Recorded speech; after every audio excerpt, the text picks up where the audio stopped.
Karamihan sa atin lumaking kapiling ang mga magulang. Iba sa atin pinanganak na mayaman, iba naman pinanganak na mahirap.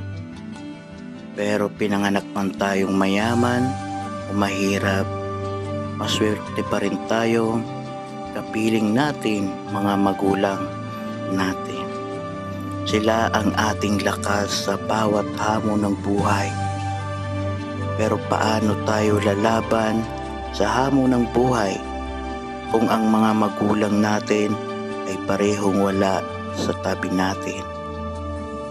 Tulad ni Marjan na sa murang edad, namatay ang kanyang nanay at iniwan din siya ng sarili niyang tatay. Paano ang pag-aaral niya? Paano pa niya haharapin ang mahamon sa kanyang buhay? Saan kaya siya dadalhin ng kanyang kapalaran? Po mga kaagapay, nandito po tayo sa bahay din ni Nanay Ros, no? And isa din po sa ano natin dito ay si itong bata na wala daw walang tatay. Anong pangalan mo? Ang pangalan mo, boy? Marjan po. Ilang taon ka na? 12 po. 13 po. 13. Nag-aaral ka ba? Opo. Anong grade mo na? 1 po. Grade 1? Opo. Ay, parang late ka na. Hindi ka nga po. Kasi supposed to be dapat pag 11, nasa high school na yan. So ayan po mga kaagapay, anong ulit pangalan mo? Marjan po. Marjan. Ayan si Marjan po, 13 na siya pero grade 1 pa lang. So ibig sabihin, late na po siya nakapag-aral. So ito guys, wala po siyang tatay. Yun yung nalaman ko. Bali ang nagpaparal sa kanya si Nanay Rose. Wala mo po. So, Marjan, nakapag-enroll ka na ba ngayong susunod na pasukan? Hindi pa po. Bakit? Hindi pa po kasi nakapag-ikasa po. Ayan, sana makapag-enroll ka na. May pang-enroll ka na ba? Wala pa. Wala pa po. Wala pa. Ayan, so, siyempre, sa panahon ngayon, talagang mahirap mag-aral. Tapos, wala pa siyang tatay. Kasi, saan ba yung tatay mo? Wala. Nasa Gumaka po. Gumaka, Quezon? Opo. Yan po mga kaagapay, si Marjan po ay, yun nga, gusto po niya ng magkaroon man lang daw ng gamit.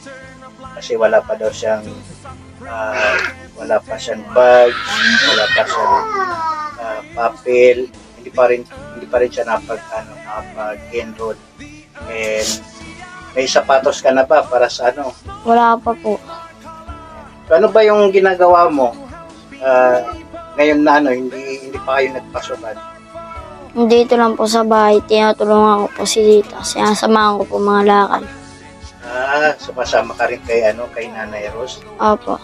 Ayan po mga kaagapay, sa hindi po nakakaalam, si Nanay Rose, ayan, siya po yung unang na-vlog namin na PWD.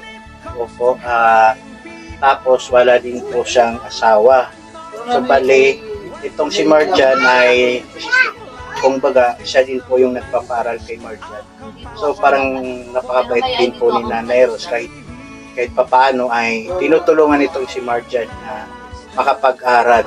So, di ba, mahirap din magpaaral ng bata. So, sana po mga kagapay, ayan, sabi nga ni Marjan na ano pa lang siya, mag-grade 2 pa lang, hindi pa nakapag-enroll.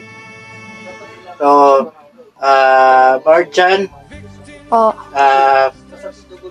ayan, magpakabait ka lang and sana may sumuporta at magpaabot sa'yo ng tulong para mapag-aral ka.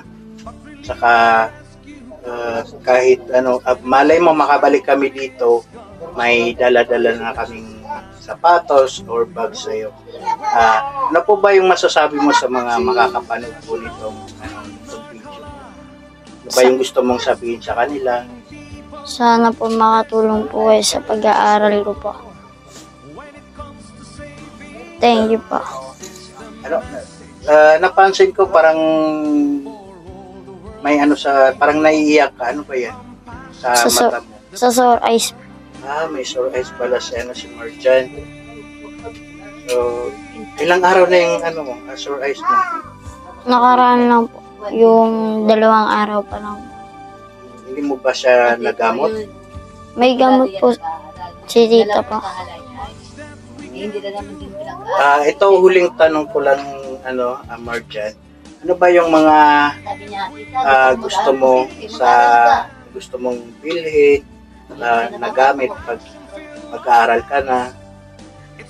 Ano po, bag po, sapatos, notebook, pati lapis po. Nung nakaraan pa, may bag ka ba?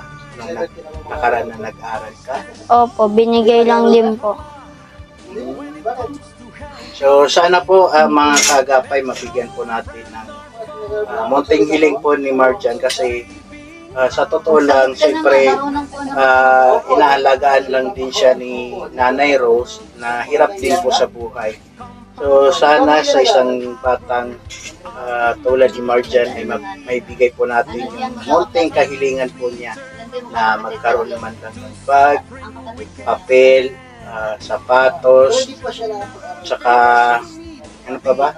Sapatos, uniform, saka papel, lapis. Kung ano po yung mga pwede po natin ibigay na magagamit niya sa school. Ayan, sana may bigay po natin, diba?